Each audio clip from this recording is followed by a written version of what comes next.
মেয়েদের নিজের পায়ে দাঁড়ানোটা খুবই দরকার। শুধুমাত্র টাকার জন্য নয়, নিজের একটি পরিচয়, সম্মান আর আত্মমর্যাদার জন্য।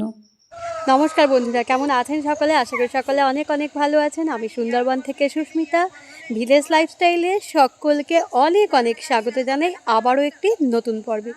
আশা করি সকলে অনেক অনেক ভালো আছেন। আজ যেহেতু রবিবার, সকালে ডিউটি নেই, তো বাড়িতেই আছি। তো সকাল থেকে একটা ব্লগ শুরু করলাম আজকে। সকলকে অনুরোধ করব প্রথম থেকে শেষ পর্যন্ত থাকার জন্য ভিডিওটির সাথে। আশা করি সকলের অনেক অনেক ভালো লাগবে। সকালে এখন স্নান হয়ে গিয়েছে, আর আজকে হচ্ছে কি রান্না বান্না করব ভোগের জন্য, সেজন্য এখন বাগানে চলে এসেছি। মা, বাবা, অর্জুন আর আমি সবজি কিছু নেব বাগান থেকে, সেজন্য। তো চলুন দেখা যাক বাগান থেকে কি সবজি সংগ্রহ করছি। এই যে অর্জুন এখানে দাঁড়িয়ে আছে আমার কাছে, পায়ে জুতো মোজা সব খুলে দিয়ে এসেছে, এসে আর এমনি দাঁড়িয়ে আছে, পাগুলো শিশিরে ভিজে গিয়েছে। আর ওই যে ওদিকে হচ্ছে মা আর বাবা এখন বাগানের মধ্যে ঢুকেছে। বাগানে ফুলকপিগুলো এখনও বড় হয়নি, কিন্তু একটা ছোট গাছে একটা ফুলকপির ছোট্ট মতন হয়েছে। তো মা বলছে ওটাই তুলে নিয়ে আসি, সেই জন্যে বাবা ঢুকেছে বাগানের মধ্যে। আর ফুলকপি বাগানে ফুলকপির গাছগুলো এত বড় বড় হয় না, শিশিরে এত ভিজে যায় যে সকালবেলাতে বাগানে ঢুকলে পুরো ভিজে যায়। এই জন্যে বাবাই হচ্ছে বাগানের মধ্যে ঢুকেছে।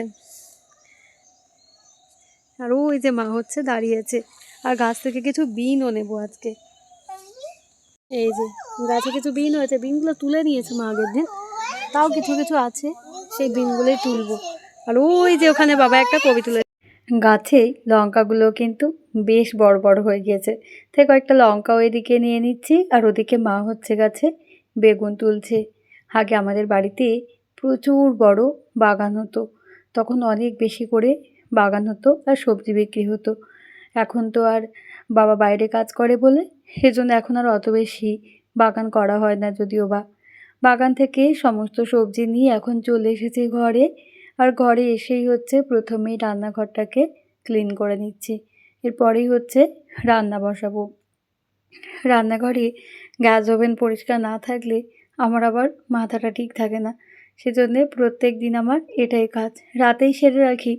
আজকে রবিবার, সকালে ডিউটি যাব না বলে আর রাতে করে রাখা হয়নি। তো আজকে একটু ফুলকপি তুললাম, বিনস তুললাম, একটু ফ্রাইড রাইস বানাবো। প্রথমেই চালটাকে ধুয়ে একটু ভিজিয়ে রাখলাম। আর এদিকে কড়াইতে জল দিয়ে দিলাম, তাতে আমি গোটা গরম মশলা, তেজপাতা দিয়ে দিলাম। এবার চালটাকে বেশিক্ষণ ভেজানোর সময় পাইনি, ওই মিনিট 10 মতোই ভিজিয়ে রেখেছিলাম। দিয়ে দিলাম চালটা, আর একটু সাদা তেল দিয়ে দিলাম, যাতে করে যে অন্নটা হবে, অন্নটা যাতে একটু ঝরঝরে হয়। অন্নটা এখানে আমি 80% মতো কুক করে নিয়েছি। এখন আমি একটা ঝাঁক একটা থালার মধ্যে দিয়ে দিচ্ছি অন্নটাকে। ফ্যানটাকে ভালোভাবে ঝাড়িয়ে নিলাম। আর এদিকে হচ্ছে ফুলকপি নিয়েছি, বিনস নিয়েছি, আর এদিকে কাজু আর কিশমিশ নিয়েছি। এখন সমস্ত সবজিগুলোকে এক এক করে ফ্রাই করে নেব। প্রথমেই হচ্ছে আমি কিশমিশ আর কাজুটাকে ভেজে তুলে রাখছি। অল্প সামান্য একটু ঘি দিয়েছি আমি সাদা তেলের সাথে। তোমরা চাইলে শুধুমাত্র ঘিতেও কিন্তু এটা করতে পারো, তাতেও কিন্তু স্বাদটা ভালো আসবে। কাজু কিশমিশ ভাজা হয়ে যাওয়ার পরে এখন দিয়ে দিলাম ফুলকপিটা। ফুলকপিতে অল্প সামান্য 1 চিমটি লবণও কিন্তু দিয়ে দিলাম।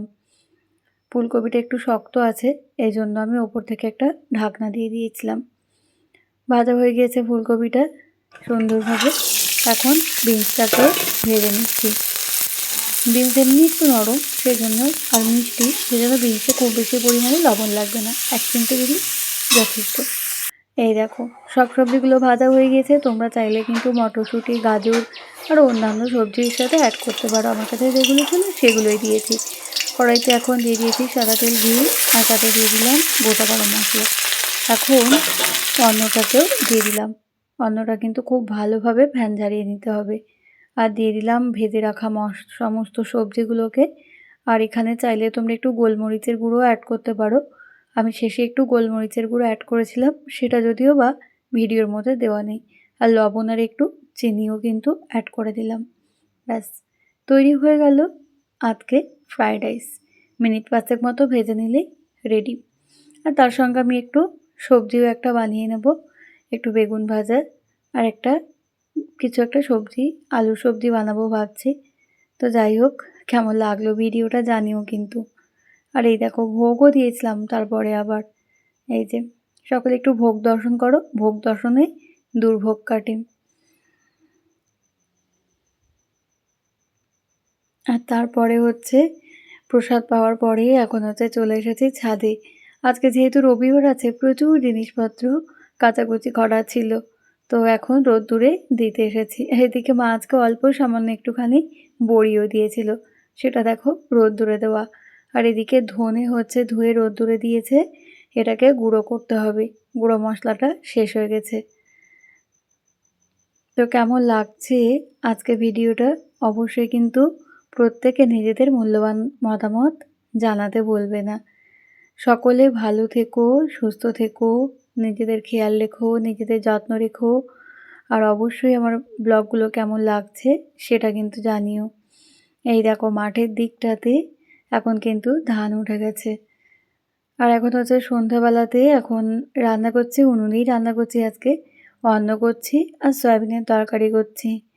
তো আজকে ব্লগটা আর বেশি বড় করলাম না, এখানেই ব্লগটা শেষ করে দিলাম।